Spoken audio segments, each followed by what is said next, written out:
The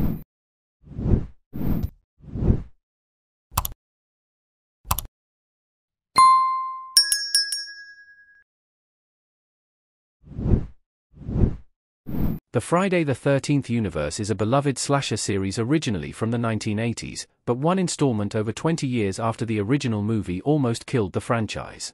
There are 12 movies in the Friday the 13th franchise, though some are loosely related in different timelines and universes. While the hockey-masked killer, Jason Voorhees, has become a beloved horror character, some of the later movies aren't quite as people expected.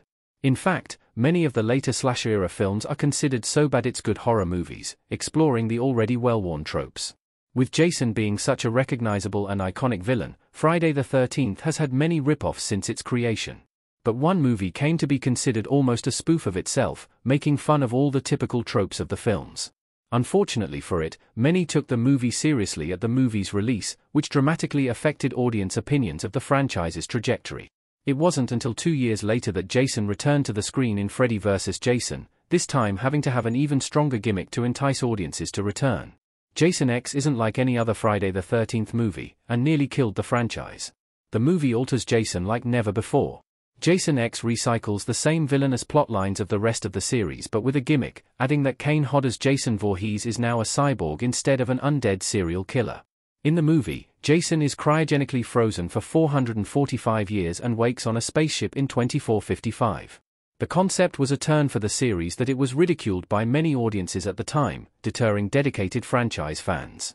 The project was a major departure from the typical that no more direct sequels to the film were made. Jason X has a mere 20% on Rotten Tomatoes and received mostly negative reviews at the time of its release.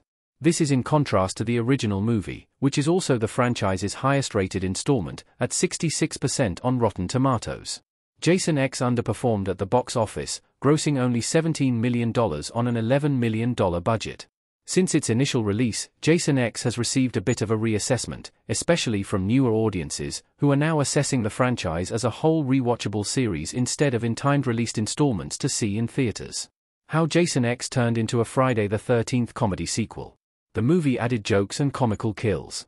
Jason in Jason X, 2002, from Friday the 13th.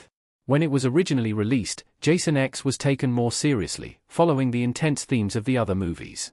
However, at its heart, Jason X is comical, poking fun at the absurd direction the franchise took over the past 21 years. Jason's kills have become wildly more inventive and almost humorous, such as a character having her face frozen and smashed.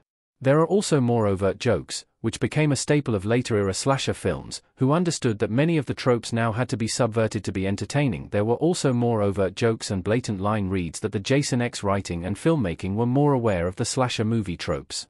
Jason X had to stand out since the genre was so diluted with other slasher content. The movie was willing to break the standard conventions, adding jokes that would be out of place in the other movies.